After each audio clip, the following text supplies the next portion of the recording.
Hello, this is Dr. Grande. Today I will analyze the case of Connie Reyes.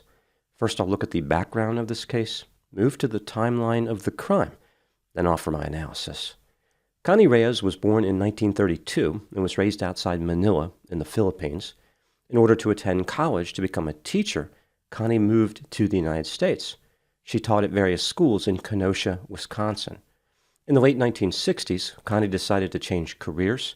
She returned to college and earned a master's degree in social work. She found a job as a social worker with the Department of Social Services. Her job involved protecting children who found themselves in unfortunate situations. Connie often tried to keep families together rather than removing children from their parents' care, but this wasn't always possible. On occasion, she would ask the court to remove children and place them in foster care. One child with whom Connie interacted was named Linda Dancer. Connie removed Linda from her mother's care, which resulted in Linda growing up in 3 different foster homes. As she grew older, Linda experienced a number of problems in romantic relationships. By the age of 25, she had 3 daughters who she was raising on her own. In 1985, Linda met a man named Gaylord Gomez, and the couple became romantically involved. They married this same year. Even though Linda was now an adult and had children of her own, Connie Reyes was still involved in her life. Linda did not do a very good job at raising her 3 daughters, and she put them in harm's way. Years earlier, Connie had worked to protect Linda. Now she felt as though she needed to protect Linda's children. Sometime in late 1989 or early 1990, Connie removed Linda's 3 daughters from her care and placed them in foster care. This removal of the children was not necessarily permanent. Linda had supervised visitation and was hoping to regain custody at some point in the future. Before moving to the timeline of the crime, let's hear a word from today's sponsor, Stamps.com. Remaining flexible in your workday is one of the keys to success. For instance, focusing on the important parts of the business that only you can do. With Stamps.com, tedious tasks like sending certified mail, invoices, checks, documents, and packages can be done on your time, not someone else's. Stamps.com simplifies your postage needs and adds valuable flexibility back into your workday. Stamps.com handles all your mailing and shipping needs whenever, wherever. Seamlessly connect with every major marketplace and shopping cart if you sell products online. Access all the USPS and UPS services you need to run your business right from your computer or phone, anytime, day or night, no lines, no traffic, and no waiting. Have more flexibility in your life with Stamps.com. Sign up at Stamps.com/Dr. Grande for a special offer that includes a 4-week trial, plus free postage and a free digital scale. No long-term commitments or contracts. Just go to Stamps.com/Dr. Grande. Now moving to the timeline of the crime. On Thursday, April 12, 1990, Connie Reyes was scheduled to supervise Linda's visitation with her daughters, but canceled because she felt sick. This may have been related to Connie having diabetes. At around 11 a.m., Connie left work, drove to her house, and entered through the back door. After this, nobody heard from Connie. 2 days later, on Saturday, April 14, 1990, 2 of Connie's friends stopped by her house after becoming concerned about her welfare. One of them had a key and made entry into Connie's house. They discovered Connie's body face down on the floor and called 911. Here is what the police found during the course of their investigation. Connie had been strangled and was the victim of an assault of a sexual nature. There was no forced entry into her house, and nothing had been stolen. A pubic hair from a male was found at the scene, and there was a partial fingerprint on a pair of eyeglasses. Based on the number of newspapers piled up at her front door, the police believed that Connie had been murdered on Thursday, April 12th, the day she left work early due to feeling unwell. Neighbors did not see anything out of the ordinary around the time Connie was killed. The police wondered if an angry lover may have killed Connie, but she had never been married or been in any type of romantic relationship. The most likely source of enemies for Connie would have been developed through her career as a social worker, but the police didn't find any evidence connecting any of her clients to her murder. The case went cold. Over the years, the police had a few leads. For example, in 1995, a number of teenage Satan worshippers confessed to Connie's murder, but investigators determined they were lying.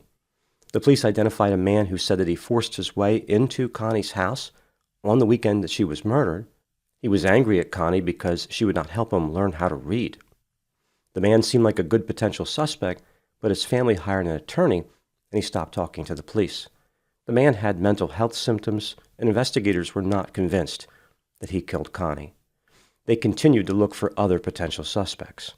When DNA technology improved enough to test the evidence from the crime scene, it was discovered that the evidence had been stored improperly. None of it was testable. The police were back to square one. It did not appear as though Connie's murder would ever be solved. All this changed on February 25, 2003, almost 13 years after the murder, when the police received a tip from a woman named Linda Gulan. This is the second Linda in this story, a different Linda than Linda Dancer. To avoid confusion between these two Lindas, I will refer to Linda Gulan as Mrs. Gulan. Here is what Mrs. Gulan told the police. She was married to a man named Chester Gulan. The couple had lived in Kenosha, Wisconsin, before moving to Mississippi. Mrs. Gulan and Chester stayed with a friend of theirs named Sandra, but Chester aggravated Sandra by stealing her silverware and pawning it. Sandra contacted the police with the intent of having Chester arrested for the theft. Frightened about being arrested, Chester pleaded with Sandra not to pursue charges, saying that the police in Kenosha were looking for him. Chester claimed that he was involved in the homicide of a social worker and could not go back to Wisconsin. He also implicated two accomplices, Linda Dancer and Gaylord Gomez. Again, on the day Connie was murdered, she had canceled an appointment to supervise Linda Dancer's visitation. Chester told Mrs. Gulan and Sandra about the social worker being the victim of an assault of a sexual nature. The police never released this information to the public. Investigators interviewed Chester after finding him in Tupelo, Mississippi. On March 10, 2003, after initially denying involvement, Chester admitted that he witnessed Connie's murder. Here is the story he supplied to the police. Linda Dancer was upset that Connie canceled the supervised visitation and decided to confront her at her house. Knowing that Connie would never answer the door for her or Gaylord, Linda Dancer told Chester to knock on Connie's door. As soon as Connie answered, Linda Dancer, Gaylord, and Chester forced their way into the house. Gaylord attacked Connie, eventually strangling her. Chester claimed that he left the house during the struggle and waited in the vehicle. Later, he changed his story, admitting that he was in the house the entire time, but still denied participating in the murder. He offered a bizarre detail about the murder, saying that as they left Connie's house, they sang the Alka-Seltzer jingle, "Pop, pop, fizz, fizz, oh, what a relief it is." Chester's confession was not corroborated by any physical evidence, but he was still arrested. The police decided to interview Linda Dancer and Gaylord Gomez, who by this point were divorced. The former lovers unwisely agreed to talk to the police. When confronted with Chester's confession, Linda Dancer admitted to being in Connie's house during the murder, but claimed that Gaylord acted alone when he strangled Connie. She had no idea Gaylord intended to kill Connie. Rather, they forced their way into the house simply to assault her. Not only was Linda innocent, she tried to protect Connie from Gaylord by standing in between them. Gaylord also admitted to being inside Connie's house during the murder, but placed all the blame on Chester. He claimed that Chester strangled Connie on his own. On March 11, 2003, Linda Dancer and Gaylord Gomez were arrested. In a surprising move, Gaylord pleaded guilty to first-degree intentional homicide as party to a crime. He later tried to withdraw his plea, but it was too late. Linda and Chester both went to trial and were convicted of murder. In 2004, all three perpetrators were sentenced to life in prison with the possibility of parole. Gaylord Gomez will be eligible for parole in 2034. Linda Dancer was eligible for parole in 2080 at the age of 121, but she died in 2020 at 61 years old. She just needed to hang in there for another 60 years to reach that parole eligibility, but she couldn't make it. Chester Gulan was eligible for parole in 2044 at the age of 103, but he died in 2007 at the age of 66. Now moving to my analysis. Here are my thoughts on a few areas that stood out to me in this case. Item number 1. Other than the confessions, there was no other evidence that the three perpetrators were guilty in this case. No video, no witnesses, no DNA, no fingerprints, nothing at all outside 3 confessions which did not match. If Chester had not confessed, the other 2 would have never been interviewed, so no confessions would have been made. Connie's murder would have remained unsolved. It appeared as though Chester only told his wife, Mrs. Gulan, and his friend Sandra about the murder to garner sympathy about his alleged theft of the silverware. Essentially, he was saying that if he was arrested for the theft, he would get in trouble for Connie's murder. In his mind, this was an effective argument. I think Chester believed that he was actually innocent, like he had nothing to do with killing Connie. He was just an observer who witnessed Gaylord commit a terrible crime. In his mind, this was currency that he could use at a later time. Chester thought that he possessed a get-out-of-jail-free card, like people would have compassion for him, believing he was a victim too. I also think it's possible that Chester was anxious and had feelings of guilt. He was constantly worried about being caught and unhappy about his involvement in the crime. When he was living in Mississippi, he was paranoid, always concerned that law enforcement was going to catch up to him. Chester wanted that anxiety to go away and thought that telling people would help. This was a catastrophic mistake. One can make a decent argument that Chester did not know Gaylord was going to murder Connie. Chester had no criminal record. He had a good employment history. He had served in the military. And after Connie's murder, he largely stayed out of trouble. The only problem he ran into was being accused of stealing the silverware from Sandra. Even so, Chester participated in gaining entry to Connie's house, which meant that he was looking at felony murder even if he did not participate in the homicide itself. Ultimately, instead of receiving a get-out-of-jail-free card, Chester actually received a go-to-jail-for-free card. This card was loaded with a life sentence.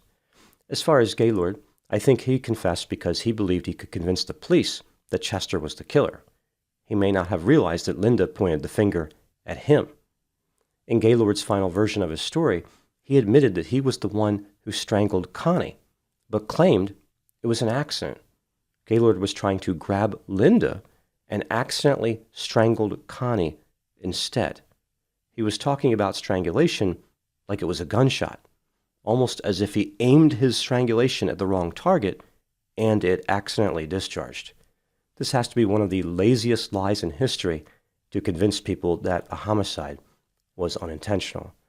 Moving to Linda, just like Chester, even if Linda's story was true, she would be guilty of felony murder. She admitted that she forced her way into Connie's house with the intent to commit an assault. Connie died during this attack. Therefore, Linda is guilty, just like the other 2. What do I think happened in this case? This is just a theory, my opinion. When Linda was a child, her family life was unstable. Social services, in the form of Connie Reyes, intervened, removed Linda from a hazardous situation, and placed her in foster care. Connie was hoping to save Linda and give her a chance to be a productive citizen. Unfortunately, Connie's efforts failed. It seems as though there was nothing more that Connie could have done. Connie was simply an agent of a broken system, one that guards against one type of damage while sometimes causing another. She wasn't given the tools necessary to protect Linda in the long run, only in the short run. When Linda had her own children, she perpetuated the cycle of chaos and mistreatment. Linda transformed into exactly what Connie was trying to avoid. She became a testament to the failure of the system, a reminder of how sometimes it really is too late to save someone. With the seeds of destruction planted, all Connie could do was wait for Linda's antisocial traits to grow. She maintained a degree of concern about Linda's propensity to be dangerous. For example, Connie would not have opened the door of her house if Linda had knocked. Linda understood this as well. Clearly, the relationship between Connie and Linda was strained. Linda became angry when Connie became sick and could not supervise visitation of her daughters. She conspired with Gaylord to murder Connie. Chester was only brought in to help gain entry to the house. Linda's homicidal plan was an unexpected move. It really didn't help her in any way. Connie's death would not provide Linda with more options of seeing her children. This murder was perpetrated simply to get revenge. From Linda's perspective, Connie had been in her life long enough, and she was tired of it. Linda didn't like Connie always being in charge, always being the one who controlled who she could see. Connie was a constant reminder of Linda's troubled upbringing, a constant reminder of her own inferior parenting skills. Connie participated in 2 major transitions in Linda's life. removing her from her parents' care, and later removing her daughters. The third and final transition would be supplied by Linda herself.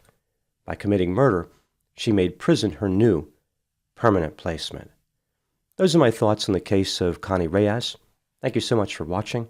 I'll talk to you soon.